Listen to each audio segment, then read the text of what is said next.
موضوع الدرس النهي عن كثرة السؤال، سورة المائدة، تفسير ابن كثير. الحمد لله رب العالمين، والصلاة والسلام على أشرف الأنبياء وسيد المرسلين سيدنا محمد وعلى آله وصحابه أجمعين. اللهم صل على سيدنا محمد وعلى آل سيدنا محمد كما صليت على إبراهيم وعلى آل إبراهيم في العالمين إنك حميد مجيد. أعوذ بالله من الشيطان الرجيم. بسم الله الرحمن الرحيم. يا أيها الذين آمنوا لا تسألوا عن أشياء إن تبد لكم تسؤكم وإن تسألوا عنها حين ينزل القرآن تبد لكم عفى الله عنها والله غفور حليم. قد سألها قوم من قبلكم ثم أصبحوا بها كافرين. قال المؤلف والمفسر رحمه الله تعالى: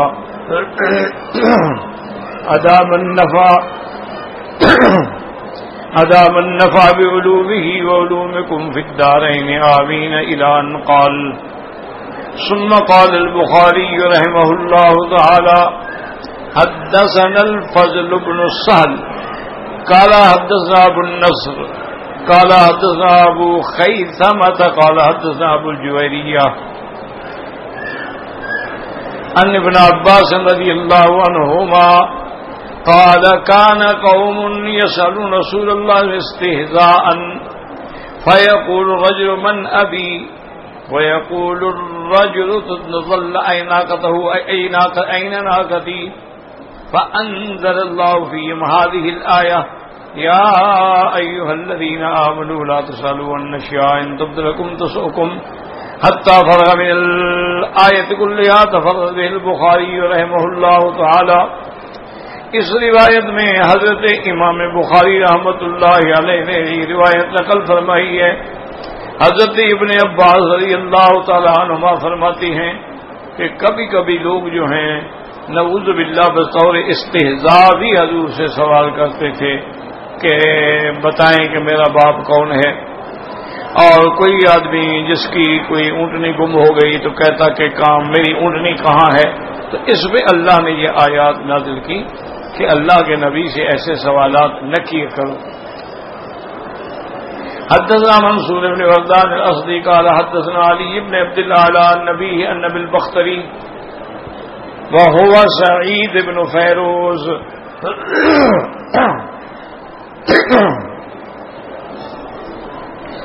ان علی رضی اللہ تعالی عنہ قال لما نزلت هذه الآیہ وللہ علی الناس حج البیت من استطاع الیہ سبیلا قالوا یا رسول اللہ افی کل عام فسکت فقالوا افی کل عام فسکت قال ثم قالوا افی کل عام فقال لا ولو قلت نعم لوجبت ولو وجبت لما استطعت. وانزل اللہ یا ایها الذین آمنوا لا تسألوا عن أشياء إن تبد لكم تسؤكم الآية.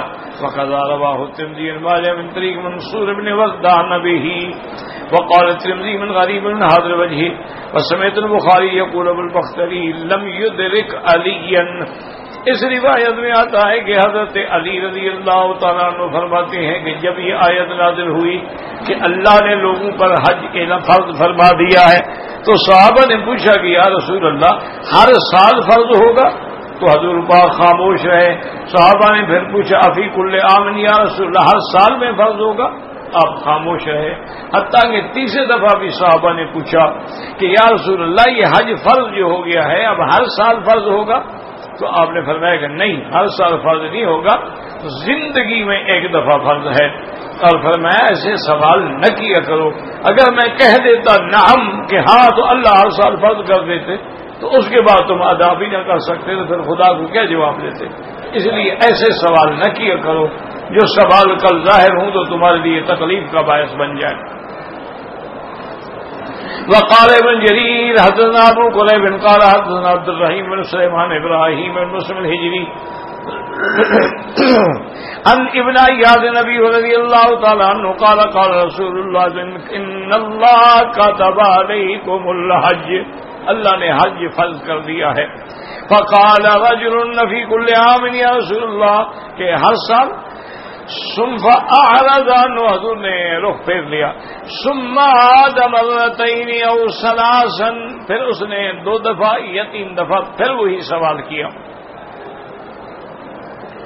فقال من السائل، سوال کرنے والا کون ہے؟ قال فلان. فقال والذي نفسي بيده لو قلت نعم لوجبت ولو وجبت عليكم ما اتقتموه، اگر ہر سال فرض ہو جاتا پھر تمہاری طاقت ہے کہ تم ہر سال ادا کرتے. ولو ترکتموه لکفرتم، اور اگر اللہ ہر سال فرض ادا کر دیتے تو ادا نہ کر سکتے تو پھر اللہ کی ناشکری ہوتی. فانزل اللہ عز وجل یا ایھا الذین آمنوا لا تسووا النساء ان تبد لکم تسؤكم حتى ختم الآية. ثم رواه الجريري عن طريق الحسين بن واقد المحمد بن زياد نبي هريرة وقال وقام محسن الأسدي. وفي رواية من هذه الطريق أكاشر بن مسلم واشبه وإبراهيم بن مسلم الهجري ضعيف. وقال ابن جرير الدري زكريا بن يحيى بن عباس المصري قال ابو زید عبد العزیز الغمر حدثنا ابن مطیع معاویہ بن اسماعیل بن ابن قال سلیم بن ابن قال سمعت ابا محمد الباہری رضی اللہ تعالی عنہ يقول قام رسول اللہ صلی اللہ علیہ وسلم فی الناس فقال كتب علیکم الحج، تم پہ حج فرض ہو گیا. فقام رجل من الاعراب فقال فی کل عام، ہر سال. قال فهذا كلام رسول الله ثم اسكت واغضب واستغضب، حضور خاموش بھی رہے. اس نے یہ بات کر کے حضور کو ناراض بھی کیا کہ جب ایک بات کہہ دی ہے پھر سوال کرنے کا کیا مطلب ہے. ومكث طويلا ثم تكلم، کافی دیر حضور خاموش رہے. اس کے بعد آپ نے پوچھا کہ وہ سائل کون ہے، پوچھنے والا. فقال العربی انا ذا، میں ہوں یا رسول اللہ. فقال ویحک ماذا یؤمنک ان نقول نعم، اللہ کے بندے کیا ہو گیا تھا تمہیں؟ بار بار سوال کر رہے تھے. اگر میں کہہ دیتا کہ ہر سال لواجبت واجب ہو جاتا خبر تم اللہ انما هلك الذين من قبلكم ائمة الحرج، تم سے پہلے بھی بہت سارے لوگ ہلاک ہو گئے جو ایسی چیزوں میں بار بار باریکیاں نکالتے تھے. والله ان لو انی اعلنتم بما في الارض حرمت عليكم منها موضع خف وقعتم فيه. اور میں اصل بات یہ ہے کہ ساری زمین حلال ہو اور چھوٹی سی ایک جگہ حرام ہو تو اسی میں ضرور پڑو گے.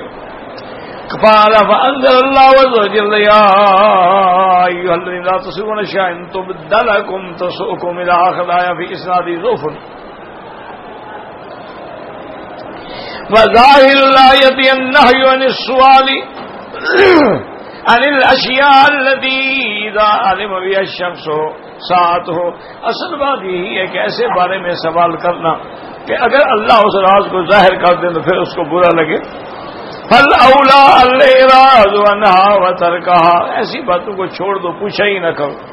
وما احسن الذين اثبوا الامام احمد حيث قال حدثنا حجاج قال سمعت اسحاق بن سويد بن هاشم مولى الحمداني عن زيد بن زائد ان عبد الله بن مسعود رضي الله تعالى عنه قال قال رسول الله صلى الله عليه وصحابه لا يروني عن شيئا فاني احب ان اخرج اليكم وانا سليم الصدر. حضرت عبداللہ مسعود فرماتے ہیں کہ حضور پاک نے فرمایا کہ میں یہ چاہتا ہوں کہ مجھے تم لوگوں کے بارے میں کوئی بات نہ پہنچے جس سے مجھے تکلیف ہو، تاکہ میری تمنا یہ ہے کہ میں جب اس دنیا سے جاؤں تو تم سب پہ راضی ہو کے جاؤں. وقد رواه ابو داود والترمذي من حديث اسرائيل قال ابو داود عن الوليد قال الترمذي عن اسرائيل الصدي عن الوليد بن هاشم به ثم قال الترمذي غريب من هذا الوجه. تو اب مسئلہ یہ سمجھیں کہ ان آیات میں اللہ نے ارشاد فرمایا ہے کہ زیادہ سوال نہ کیا کر. معنی یہ ہے کہ ایسا سوال کرنا جو کل تم کو مشقت میں ڈال دے تو وہ سوال نہ کرو. ایک ہوتے ہیں علمی سوالات کہ طالب العلم اپنے استاد سے پوچھتا ہے، وہ منع نہیں ہے. ایک ہے کہ کسی آدمی نے کسی امام سے، مجتہد سے، مفتی سے، عالم سے آ کر اپنا کوئی ضروری مسئلہ پوچھا ہے، وہ تو حکم ہے کہ پوچھو. یہ جو نہی ہے یہ غیر ضروری سوالات، جیسا کہ میں نے پہلے عرض کیا تھا کہ عام آدمی یہ پوچھنے لگ جاتے ہیں کہ جی آدم علیہ السلام کا نکاح کس نے پڑھایا تھا، اور آدم علیہ السلام نے حق المہر میں حضور پاک کا نام دیا تھا لا الہ الا اللہ محمد رسول اللہ. یہ جاہلانہ بات ہے. سب سے پہلی بات یہ ہے کہ جو نکاح کا حکم دینے والا خدا ہے اس نے جب فرما دیا آدم اسکن انت وزوجک، آدم تم اور تمہاری بیوی، بات ختم ہوگی. پھر نکاح کیا مسئلہ کیا رہ گیا؟ جب اللہ نے بی بی حوا کو ان کی بیوی کہہ دیا بس ختم ہوگی بات. پھر اور کسی نکاح کی ضرورت نہیں ہوتی کہ خطبے پڑھے جائیں اور نکاح ہو اور گواہ ہوں. جیسا کہ حضرت بی بی زینب کو جب حضرت زید رضی اللہ عنہم طلاق دے دی، حضور صلی اللہ علیہ وسلم نے پیغام بھیجا. کیونکہ بی بی زینب جو ہے یہ حضور کی پھوپھی کی بیٹی ہے اور وہ پورا خاندان حضور سے ناراض تھا کہ آپ نے اپنی پھوپھی کی بیٹی جو ہے غلام زید کے ساتھ شادی کر دی. اب جب طلاق ہو گئی تو حضور یہ چاہتے تھے کہ میں خود یہ نکاح کر لوں، شادی کر لوں تاکہ برادری والوں کا گلہ جو ہے وہ ختم ہو جائے. تو حضور صلی اللہ علیہ وسلم نے پیغام بھیجا. بی بی زینب رضی اللہ تعالی عنہ نے پیغام والے سے فرمایا کہ بھائی حضور سے کہہ دیں استخیر ربی، میں اس مسئلے میں پہلے اپنے اللہ سے پوچھ لوں پھر جواب دوں گی. منع کیا تھا کہ میں استخارہ کر لوں، ورنہ یہ تھوڑا ہے کہ جو چاہے اللہ سے پوچھ لے. اللہ سے پوچھنے کا معنی ہی استخارہ ہوتا ہے کہ آپ نے شادی کرنی ہے بیٹے کی، بیٹی کی، گھر بنانا ہے، مکان بنانا ہے، کوئی بزنس شروع کرنا ہے، کوئی نوکری کرنی ہے، ملازمت کرنی ہے، تو پہلے استخارہ کرو. اور استخارہ جو ہے دعا استخارہ الگ چھپی ہوئی بھی مل جاتی ہیں، بہشتی زیور میں بھی ہیں اور عام نماز کی کتابوں میں بھی ہیں. طریقہ یہ ہے کہ 2 رکعت پڑھو اسی نیت سے استخارہ. جب نماز پڑھ لیں تو وہ دعا جو ہے وہ 3 دفعہ کریں، پہلے درود شریف، اس کے بعد دعا اللہ انی استخیرک بعلمک الی آخرہ، تو وہ کم از کم 3 دفعہ پڑھیں.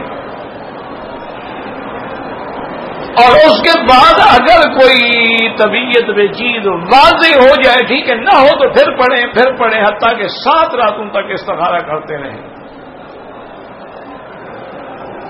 یہ ضروری نہیں ہوتا کہ استخارے کے بعد تم نے خواب دیکھے، کوئی نظر آ گیا تو الحمدللہ، نہ آیا تو نہ صحیح. اصل یہ ہے کہ طبیعت کا میلان کیا ہے کہ یہ کام کروں یا نہ کروں. اور اگر اللہ نے تیرے حق میں لکھا ہے تو اس کام کے اسباب بھی پیدا ہوتے جائیں گے، اور تیرے حق میں نہیں ہے تو اللہ ٹالنے کے اسباب پیدا فرما دیں گے کہ تم اس بات سے بچ جاؤ. یہ ہوتا ہے استخارہ.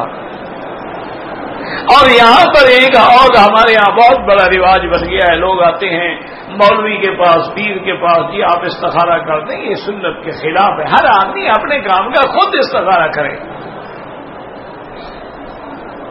یہ تو لوگوں نے ہر کام بنا رکھا ہے نا بھی شارٹ کٹ ہو گئی. یہ محنت بھی مجھے نہ کرنی پڑے، وہ پیر کرے گا. اس کا دماغ خراب ہے کہ تیرے لیے 7 راتیں 2 رکعت پڑھتا رہے گا.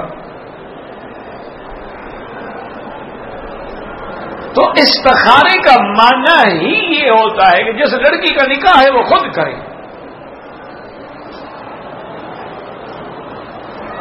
نہیں آتا کتاب سامنے رکھ لے، وہ دعا دیکھ کے پڑھتی رہے.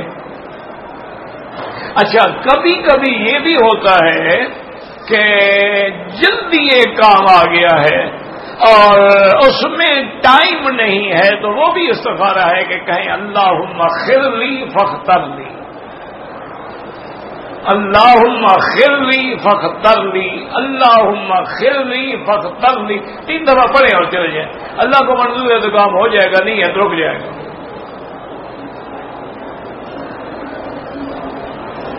تو سنت کا استخارہ جو ہے یہ ہے، یاد رکھیں. اور حضور پاک کا یہ بھی فرمان ہے کہ ما خاب من استخار وما ندم من استشار. فرمایا وہ بندہ کبھی ناکام نہیں ہوتا جو کام مشورے سے کرے، اور وہ آدمی کبھی غمگین نہیں ہوگا جس نے استخارے سے کام کیا ہے. آسان مسئلہ ہے، کوئی مشکل بھی نہیں ہے. کیا ہے 2 رکعت پڑھو اور 3 دفعہ دعا کر لو، اور اس کے بعد اللہ پہ چھوڑ دو. اگر تیرے مقدر میں ان هذا الامر خیر لی فی دینی و معاشی و عاقبۃ امری فی عاجلہ و آجلہ فاقدرہ لی ویسر لی ثم سہل لی ذلک الامر وبارک لی فیہ. تو ساری خیر کی دعائیں حضور نے بتلا دی. ان هذا الامر، یہ کام شر لی فی دینی، میرے دین کے لیے شر ہے، معاشی، میرے کاروبار کے لیے، عاقبۃ امری، انجام کے طور پہ، عاجلہ و آجلہ، جلد یا بدا، فاصرف عنی، اللہ اس کام کو پھیر دے مجھ سے.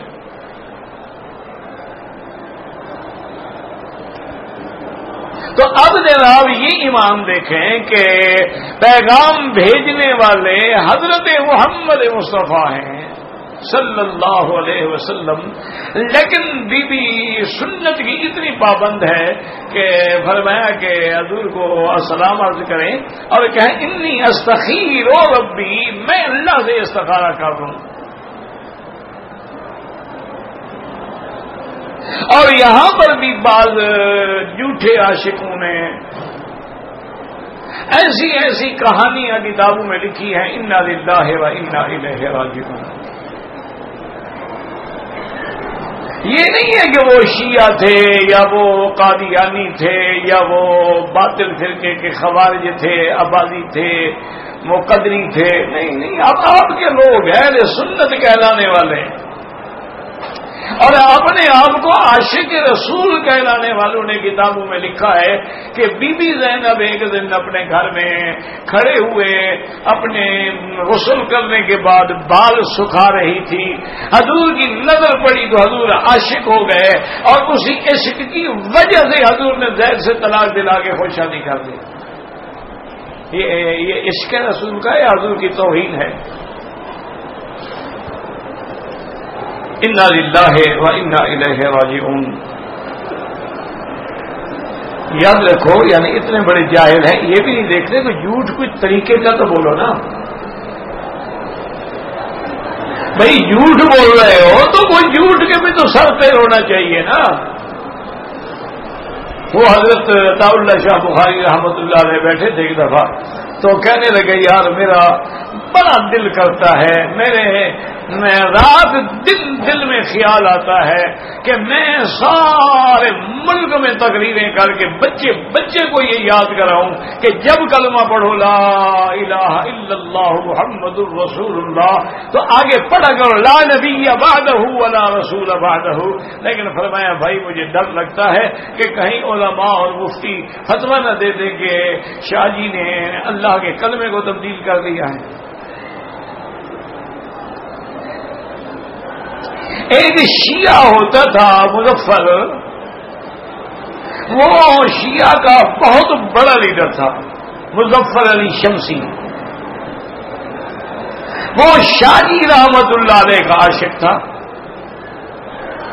حالانکہ وہ شیعہ کا یعنی بہت بڑا عالم بھی تھا، لیڈر بھی تھا، خطیب بھی تھا، لیکن شاہ جی سے عشق تھا اس کو. یہ اللہ کے ہاتھ میں ہوتا ہے. اور وہ ختم نبوت کے مسئلے پر اس نے شاہ جی رحمت اللہ علیہ کی محبت اور تقریر سے متاثر ہو کر جیل بھی کاٹی. وہ بیٹھا تھا شاہ جی کے ساتھ، بڑی اس کی ہنسی مذاق بھی تھی. وہ کہنے لگا شاہ جی آپ کس قوم کو کہہ رہے ہیں، یہ آپ کام آپ کے سنی نہیں کر سکتے، یہ کام ہم فقیروں کے ذمہ لگائے. ہم نے پہلے تو کلمہ بڑھا دیا ہے نا، علی ولی اللہ مسیح رسول اللہ خلیفۃ بلا فضل، تو ایک ٹکڑا اور بھی لگا دیتے، ہم کر سکتے ہیں، یہ نہیں کر سکتے. اور نے کہا جی ہم نے تو پہلے ہی بڑھایا ہوا ہے نا، تو تھوڑا سا ٹکڑا اور بڑھا دیں گے کیا فرق پڑ جائے گا. لیکن سنی تو نہیں پڑھائیں گے، وہ کہیں گے حضور پاک نے تو اتنا نہیں پڑھا. وہ تو اس بات پر بھی راضی نہیں ہے، حالانکہ حضور ساری مخلوق کے سردار ہیں، لیکن علماء اہل سنت والجماعت کا، علماء احناف کا، علماء دیوبند کا یہ فتویٰ ہے کہ نماز میں جب درود پڑھتے ہو اللہم صلی علی محمد تو سیدنا نہ کہو، کیونکہ حضور نے نماز میں لفظ سید نہیں کہا. وہ کہتے ہیں ویسے آپ نے کہنا ہے تو کہتے رہو سیدنا حبیبنا شفیعنا قرۃ اعیننا، لیکن نماز میں نہیں. نماز میں ایک لفظ نہ بڑھاؤ نہ آگے نہ بھی. اللہم صلی علی محمد وعلی آل محمد، اللہم صلی علی سیدنا محمد بھی آپ نہیں کہہ سکتے کہ حضور نے نماز میں نہیں کہا. تو ان کو جھوٹ بولنے کا طریقہ بھی نہیں آیا. کچھ تو سوچتے کہ بی بی زینب حضور کی پھوپھی کی بیٹی ہیں، حضور کے سامنے جوان ہوئی ہیں، حضور کے ساتھ بچپن میں کھیلی کودی ہیں، حضور نے نہیں دیکھی تھی، آج نظر پڑ گئی تو حضور عاشق ہو گئے. اصل کیا ہے، وہ خود عشق کرتے ہیں نا لڑکیوں سے، لڑکوں سے، اس کو حق ثابت کرنے کے لیے نبی کو بھی عاشق بنا دیا. اصل چکر یہ ہے کہ وہ کہتے ہیں جی کہ عشق مجازی کے بغیر عشق حقیقی پہ بندہ پہنچ ہی نہیں سکتا. پہلے عشق مجازی کرو اور لڑکوں سے یا کسی لڑکی سے عشق کرو، اس کے درد میں روتے روتے روتے جب ٹھوکریں لگیں گی اور آخر عشق حقیقی تک پہنچ جاؤ، پھر سب سے بڑے ولی اللہ. تو پھر اسی لیے وہ کہتے ہیں نا ہیر ہے رانجھا ہے، عشق میں مر گئے نا بیچارے، شہید عشق ہے نا.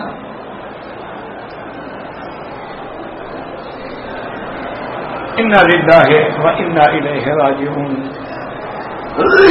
ولا نقول الا کما یحب ربنا ویرضى. یاد رکھو وہ تو وجہ صرف یہ تھی کہ حضور پہ برادری ناراض تھی. اب حضور دل جوئی کرنا چاہتے تھے، اس لیے پیغام بھیجا. لیکن کمال ایمان ہے، حضور کے صحابہ ہوں، صحابیات ہوں، حضور کے پروانے ہوں، اس میں ورنہ حضور کا پیغام ایمان سے کہو. کسی کے بعد حضور کا پیغام آئے وہ سوچے گا بنا، وہ کہے گا میری 20 لڑکیاں بھی قربان. یعنی سب سے بڑا دشمن ہے عتبہ ابن ربیعہ، حضور کا سب سے بڑا دشمن ہے. اس نے حضور سے کہا کہ حضور یہ جو آپ نے نبوت کا دعویٰ کیا ہے یہ اس لیے تو نہیں کیا کہ میں لیڈر بن جاؤں، میں قوم کا ہیرو بن جاؤں اور کسی بڑے خاندان میں میری شادی ہو جائے. اگر یہ مقصد ہے واللہ انی اجمل بناتی بے مکہ تھا، سارے مکے میں سب سے خوبصورت لڑکیاں میری ہیں، اس زوجہ کا بغیر مہر واسوقوں کا الہ بیٹی، میں اپنی ایک لڑکی نہیں 10 لڑکیاں بغیر حق المہر کے آپ کو دینے کے لیے تیار ہوں، لیکن آپ توحید چھوڑ دیں۔ وہ یہ سمجھتے تھے نا جیسے آج کل لوگ ہوتے ہیں کہ بھی کوئی کرکٹر بن گیا، کرکٹ میں ہیرو بن گیا، کوئی ہاکی میں ہیرو بن گیا، کوئی سیاست میں ہیرو بن گیا، تو لڑکیاں بنتی ہیں نا ایسے لوگوں پہ۔ انا للہ و انا الیہ راجعون۔ دین کی تلاش تو رہی نہیں،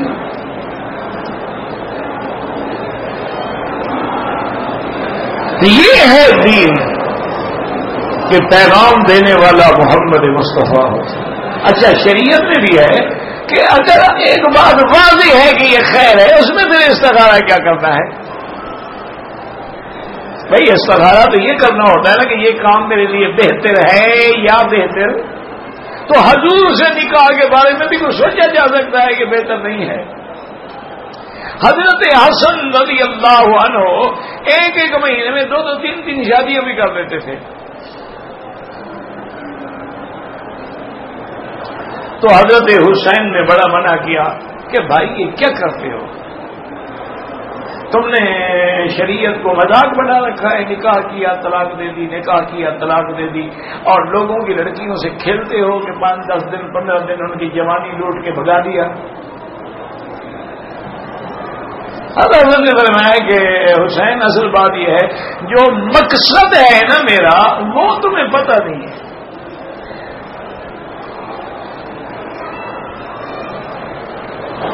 حضرت حسین لوگوں کے گھر میں گئے، انہوں نے کہا آئندہ خدا کے لیے میرے بھائی کو رشتہ نہ دیا کرو، جب رشتہ دینے آئے نا انکار کر دو۔ یہ کیا اس نے تماشا بنا رکھا ہے، 15 دن کے بعد طلاق دے دیتا ہے۔ میں نے منع کیا، بات ہی نہیں سنتا۔ تو انہوں نے کہا حضرت حسین آپ کیا کہہ رہے ہیں، اگر ہر گھنٹے کے بعد بھی وہ طلاق دے دیں نا پھر بھی ہم لڑکی دے دیں گے، کم سے کم رشتے کے بعد ہم حضور کے رشتے دار تو ہو گئے، ہمیں حضور کے نسب میں حصہ مل گیا، اور کیا چاہیے ہمیں، طلاق ہو گئی ہونے دو۔ حضرت حسین نے کہا یہ لوگ بھی نہیں مانتے۔ میں تو بہرحال اس قصے کو 100% سچا نہیں مانتا، لیکن ہے صحیح کتاب۔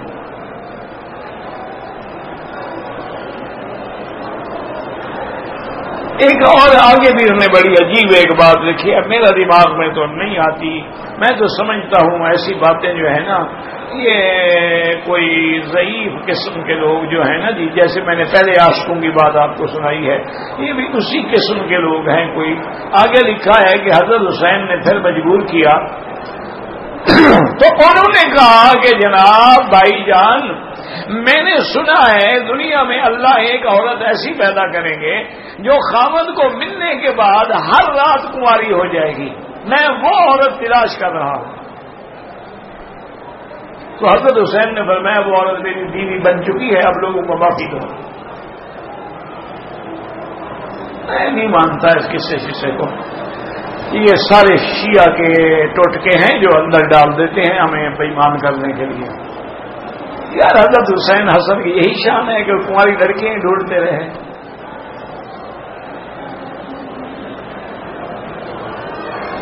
ان کے لیے تو اللہ نے جنت میں فرما دیا ہے نا کہ فَأَنَّا أَنشَأْنَاهُنَّ إِنشَاءً عُرُبًا أَتْرَابًا كَوَاعِبَ أَتْرَابًا۔ اللہ نے فرمایا میں نے جنت میں مومنوں کے لیے ایسی حوریں تلاش کر رکھی ہیں جو ہم سن بھی ہوں گی اور کماری بھی ہوں گی، اور چونکہ جنت میں کوئی چیز فنا نہیں ہوتی لہذا وہ ہمیشہ کماری رہیں گی۔ یہ تو قرآن میں ہے، آخرت میں ہوگا، دنیا میں نہیں۔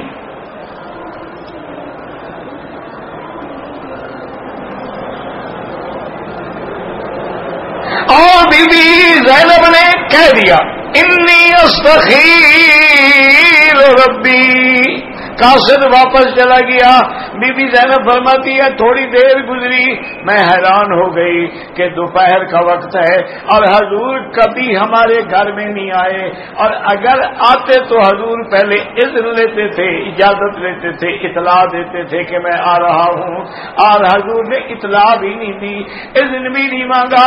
دروازہ کھولا اور میں السلام علیکم، میں بھاگنے لگی کہ کپڑا ڈالوں اپنے اوپر، حضور نے مت بھاگو، ان اللہ زوجنی من فوق العرش، زینب اللہ نے میرا نکاح تیرے ساتھ کر دیا ہے عرش سے۔ اس لیے قرآن کہتے ہیں فلما قضى زید منها وطرا زوجناکہا، جب زید نے اپنی حاجت پوری کر لی تو ہم نے آپ کا نکاح کر دیا۔ اس لیے بی بی زینب ساری بیویوں پہ فخر کرتی تھی، کہتی تھی عائشہ تیرا بڑا شان ہے، لیکن تیرا نکاح ابو بکر نے کیا ہے، حفصہ تیرا نکاح عمر نے کیا ہے، ایک میری شان ہے کہ میرا نکاح اللہ نے عرش سے کیا ہے۔ جب اللہ نے نکاح کر دیا، مسئلہ پوچھو جی اللہ نے گواہ کس کو بنایا تھا؟ جبریل کو بنایا تھا، میکائیل کو بنایا تھا؟ پھر سوال کرو گے جی فرشتوں کی گواہی جائز ہے کہ ناجائز ہے؟ کیونکہ ہم انسان ہیں، وہ فرشتے جن سے نہیں ملتی۔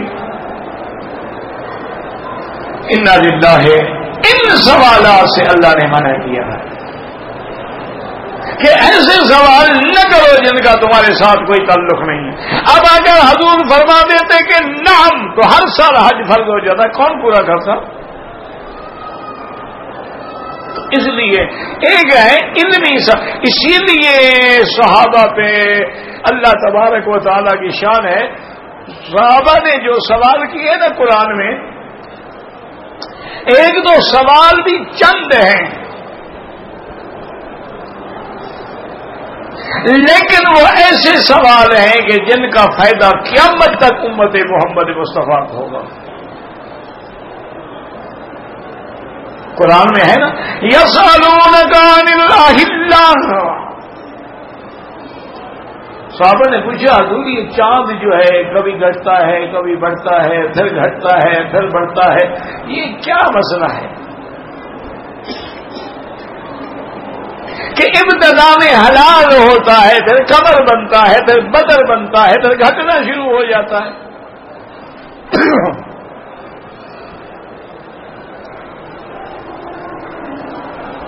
حضور نے فرمایا قرآن میں یسألونک عن الأہلہ قل ہی مواقیت للناس والحج، اللہ نے فرمایا میرے صحابہ یہ اللہ نے اپنی امت کے لیے تاریخیں معلوم کرنے کا ذریعہ بنا دیا ہے کہ حج کرنا ہے، 10 ذی الحج کب ہوگی، محرم کب ہوگا، رمضان کب ہوگا، عید الفطر کب ہوگی، عید الاضحیٰ، تو چاند سے سارے مسئلے حل ہونے ہیں۔ کیونکہ سورج کی تاریخ مقرر کرنا وہ تو بغیر مشینوں کے ممکن ہی نہیں۔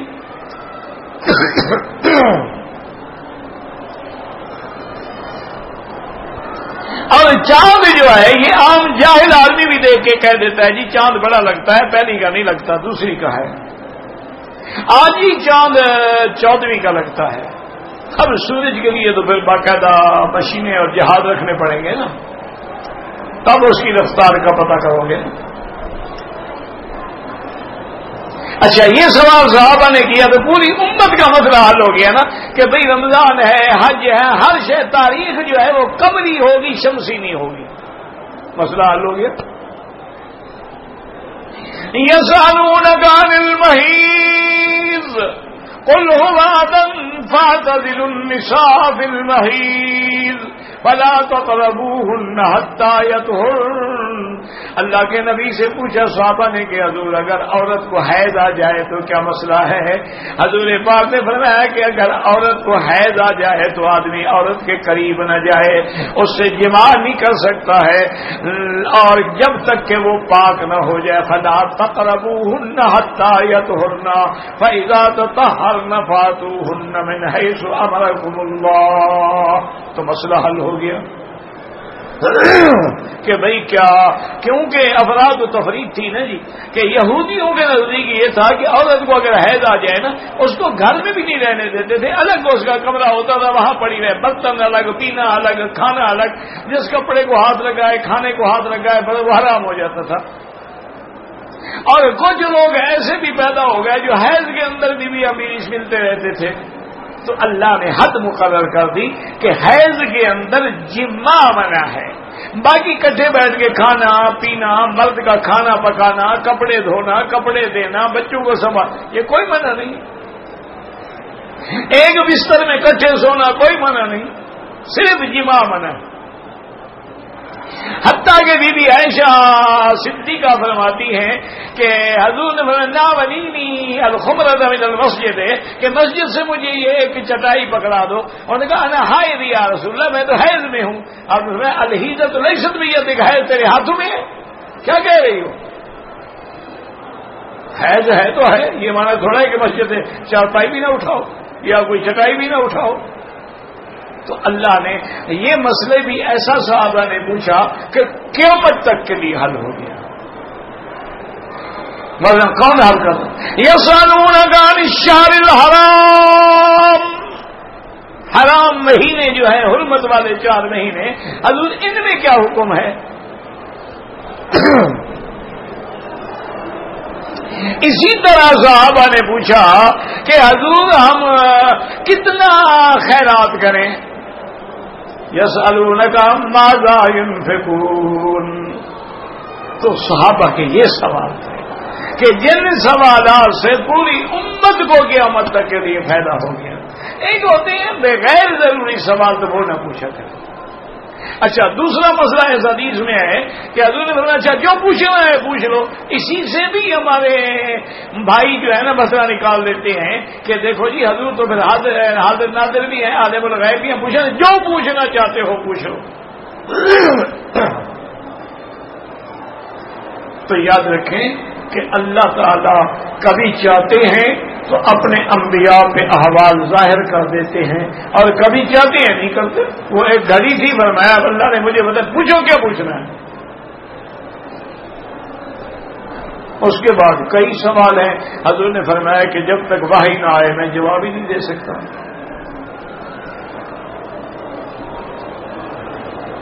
اور پھر یاد رکھیں کہ اگر حضور عالم الغیب ہیں، سب جانتے ہیں، تو پھر قرآن کو تو اترنے کی ضرورت ہی نہیں تھی نا، سب جانتے ہیں، پھر قرآن بھیجنے کی کیا ضرورت تھی؟ اس لیے مسئلے خود بھی نہ بنایا کرو اور بلا وجہ بھی نہ پوچھے کرو۔ اللہ آپ کو بھی اور مجھے بھی دین پہ رکھے اور صحیح بات پوچھنے کی توفیق دے۔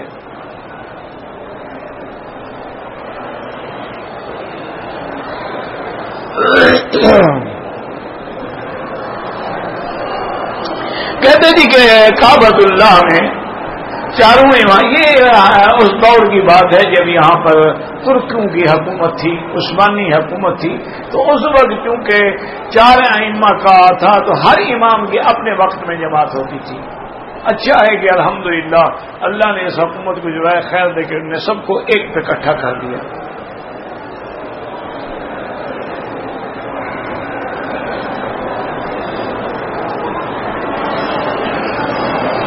کہتے جی کہ اگر آدمی کو احترام ہو جائے یا میاں بیوی ملے، اس کے بعد بندے کو بھوک لگی ہوئی ہے، تو افضل تو یہی ہوتا ہے کہ غسل کر لے، غسل نہ کر سکے تو وضو کر کے پھر کھانا کھا سکتا ہے، غسل بعد میں کر سکتا ہے۔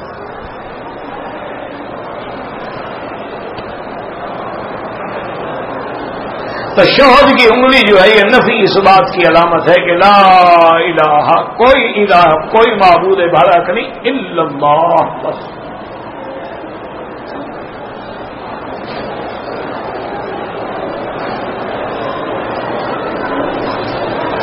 ایک آدمی ضعیف ہے، عمرے پہ آیا ہے، اسے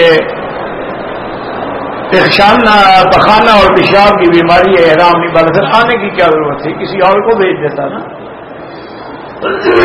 جب وہ عمرہ کرنے کی، احرام باندھنے کی استطاعت ہی نہیں رکھتا، تو اب یہی ہے کہ اس کو مہربانی کر کے گاڑی پہ بٹھا کے ویل چیئر پہ بٹھا کے مسجد عائشہ سے عمرہ کروا دو، ایک دم بھی ادا کر دو۔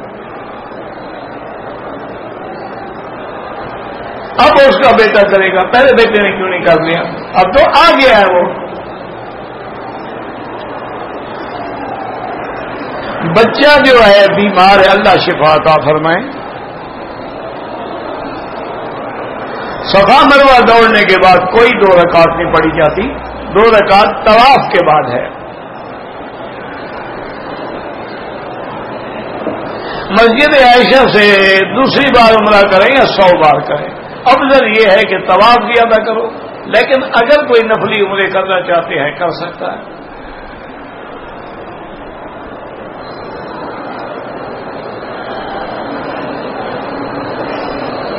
ایک آدمی نے مسجد کے لیے جگہ وقف کی، پھر اسی بندے نے وقف جو ہے توڑ دیا، وہ نہیں توڑ سکتا وقف، کسی دوسرے نے قبضہ کر کے مسجد بنا لی، پر اس کو بھی نہیں کرنا چاہیے تھا۔ لیکن جب ایک چیز وقف ہو جائے، نہ بک سکتی ہے نہ کسی اور کو دی جا سکتی ہے، لازماً اس پہ مسجد بننی چاہیے تھی۔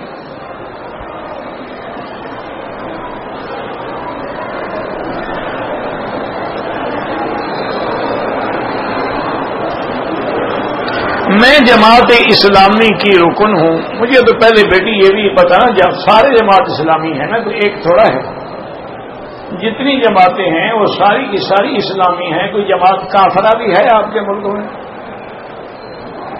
تو مجھے کیا پتا کون سی اسلامی جماعت؟ بہرحال اگر دین کا کام کرتی ہوں تو شوہر کے کہنے سے دین کا کام نہیں چھوڑا جا سکتا، لیکن ایک بات ہے کہ تم دین کے کام کے لیے گھر سے نکل جاؤ تو شوہر کیا کرے؟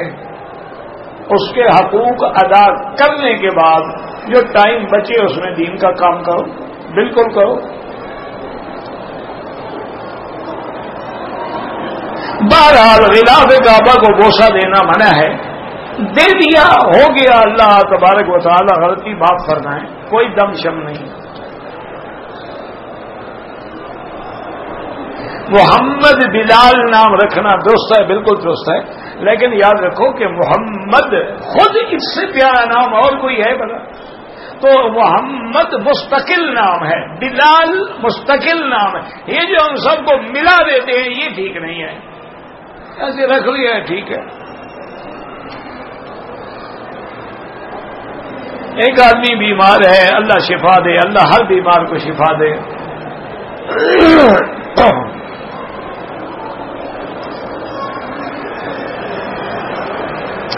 ایک آدمی نے عشاء کی نماز کے لیے کھڑا ہے، لیکن نیت میں کہہ بیٹھا مغرب پڑھ رہا ہوں، پھر دل میں خیال ہے عشاء کچھ نہیں ہوتا، زبان سے کہنے سے کچھ بھی نہیں ہوتا۔ اب آپ عشاء کے لیے بیٹھے ہیں، بات ختم ہو گئی۔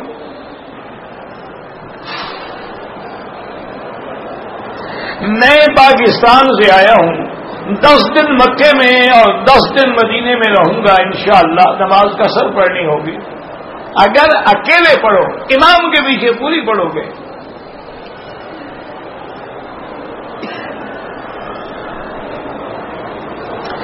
ہندوستان سے آیا ہوں، ہمارے ہاں 27 اور 28 رجب کو روزہ رکھا جاتا ہے، وہ بدعت ہے۔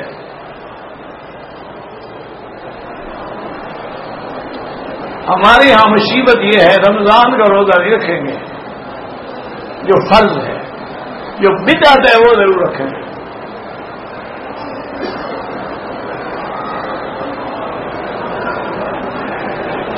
کہتے جی کہ میں انڈیا سے آیا ہوں، شب معراج کی صبح جب ہوتی ہے تو مٹی کے برتن میں میٹھا بنا کے لوگوں کو کھلاتے ہیں۔ اب حضور کو معراج کی رات میٹھا کس نے کھلایا تھا؟ جس سنت پہ تم عمل کر رہے ہو، میٹھا جبریل نے بنایا تھا یا دیگ جو ہے میکائیل نے چڑھائی تھی؟ خالص بدعت ہے۔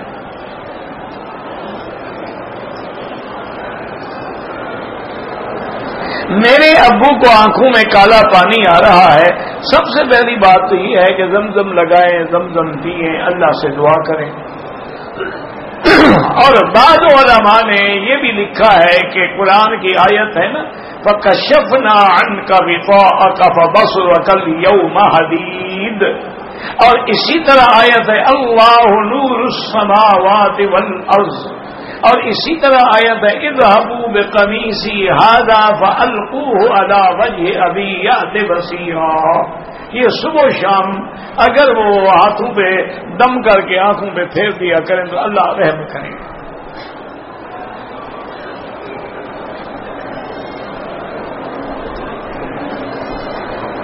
اگر میں اپنا دکان یا مکان بینک کو کرائے پر دیتا ہوں، آپ کا کرایہ تو حلال ہے، لیکن کوشش یہ کریں کہ ایسے اداروں کو نہ دیں۔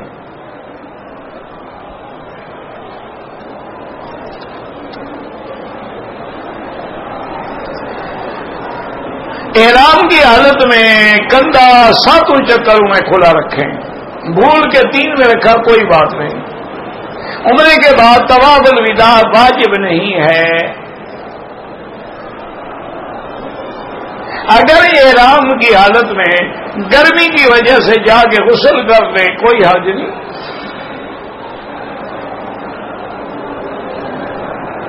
مجھے خارج کی بیماری ہے اور بوڑھا بھی ہو گیا ہوں، بوڑھے کو تو جوان کوئی بھی نہیں کر سکتا۔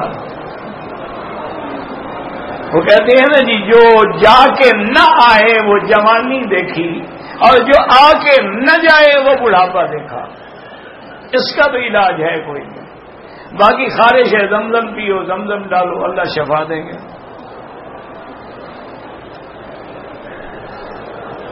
میں اپنی ماں کے لیے طواف، تلاوت، عمرہ بالکل کر سکتے ہو اور کیا کرو۔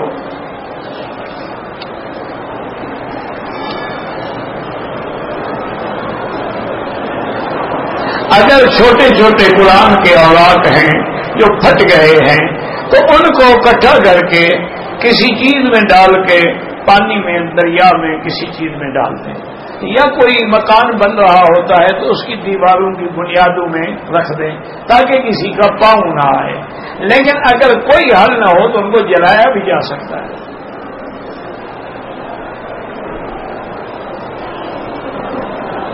بہرحال پانی میں ڈال دیں، پانی گرم کرنے کی کوئی ضرورت نہیں، پانی میں ڈال دیں، وہ خود بخود حل ہو جائیں گے۔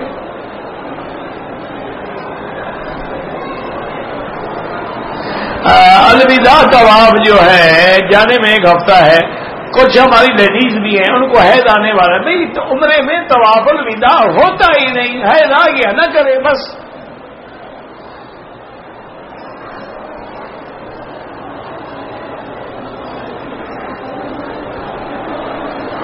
میرے گھر پہ جادو کے اثرات ہیں، سورۃ البقرہ سارے گھر میں، سارے گھر والے بیٹھ کے مل کے پڑھو اور اللہ سے دعا مانگو، پانی پہ دم کرو اور سارے گھر میں چھڑکا کرو۔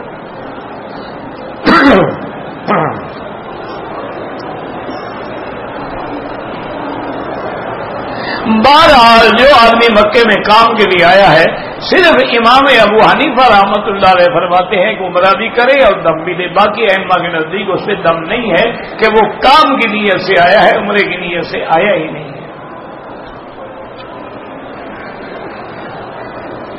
نماز تراویح حضور نے پڑھی ہے، بالکل پڑھی، اللہ کے بندے 3 راتیں پڑھی ہے حضور نے، 1 رات کے پہلے حصے میں، دوسری رات آدھی رات کو، اور تیسری رات آخری حصے میں پھر حضور نے نہیں پڑھائی۔ صحابہ انتظار کرتے رہے، انہوں نے کہا میں اس خدیہ سے ڈر گیا کہیں اللہ فرض نہ کر دیں۔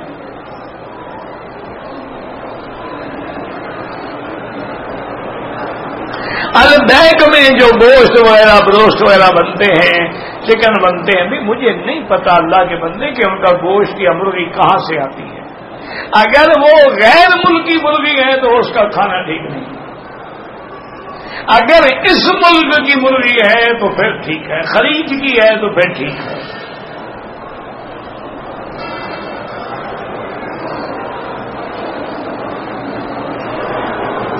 میں پاکستان چھٹی گیا تھا، آج ہی واپس آیا ہوں، اور بغیر احرام کے تو عمرہ بھی کرو اور دم بھی ادا کرو۔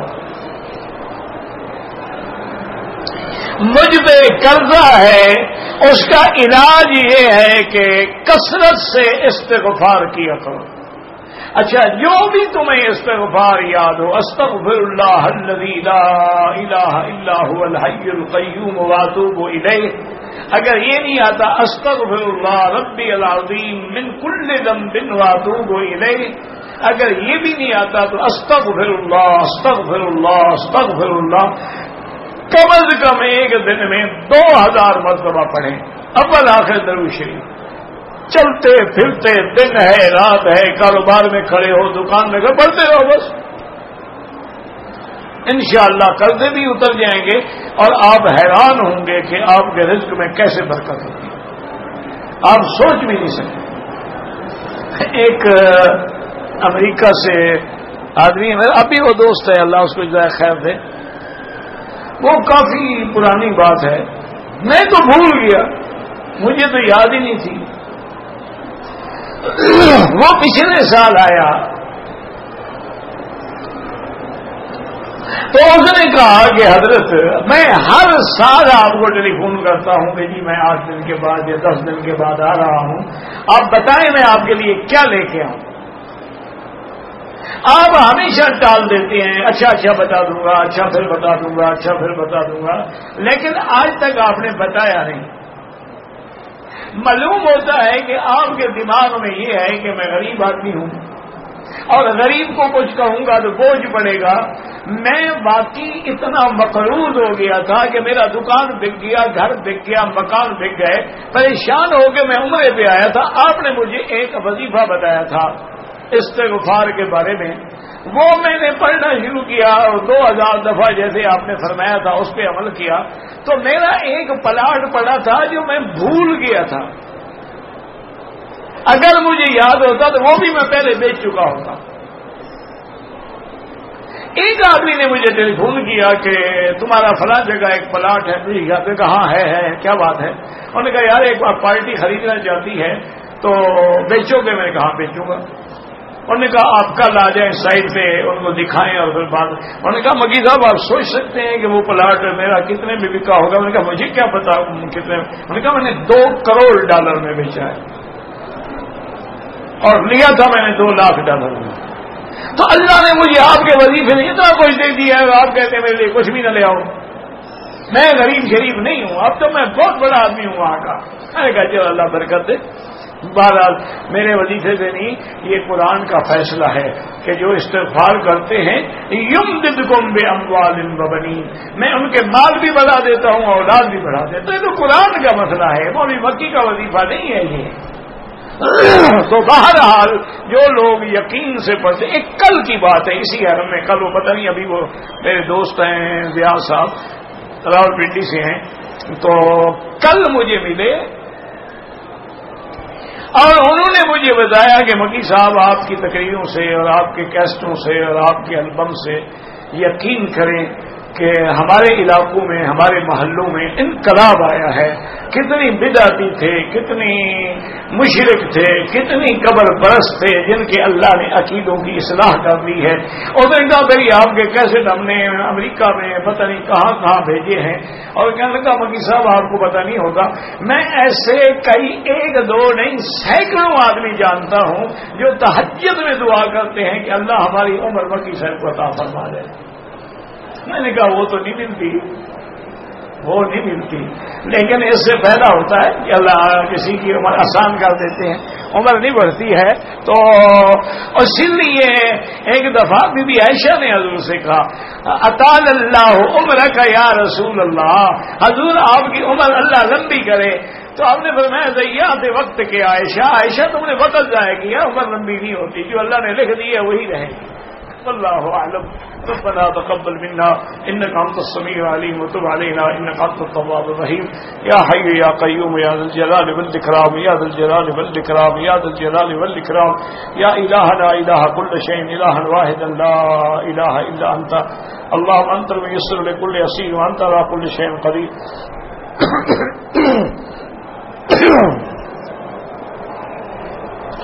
اللهم يسر امورنا وامور اولادنا وبناتنا وامور المسلمين. اللهم اصلحنا واصلح بنا واصلح اولادنا واولاد المسلمين. اللهم اصلح شبابنا وشباب المسلمين. اللهم اصلح بناتنا وبنات المسلمين. اللهم اصلح ذرياتنا وذريات المسلمين.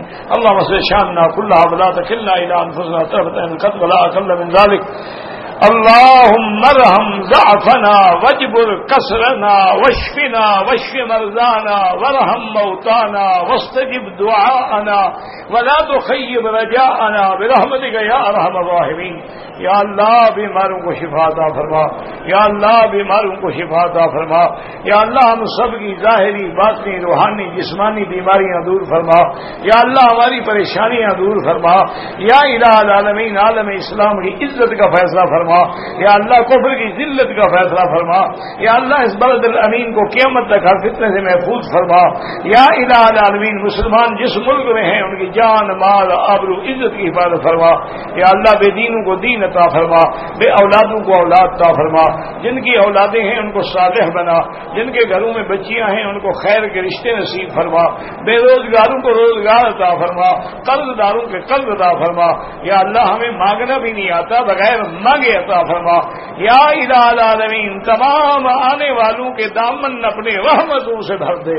یا اللہ کسی کو اپنے دروازے سے محروم نہ فرما. ربنا آتنا فی الدنیا حسنۃ وفی الآخرۃ حسنۃ وقنا عذاب النار. صلی اللہ تعالی علی خیر خلقہ سیدنا محمد وآلہ وصحبہ اجمعین.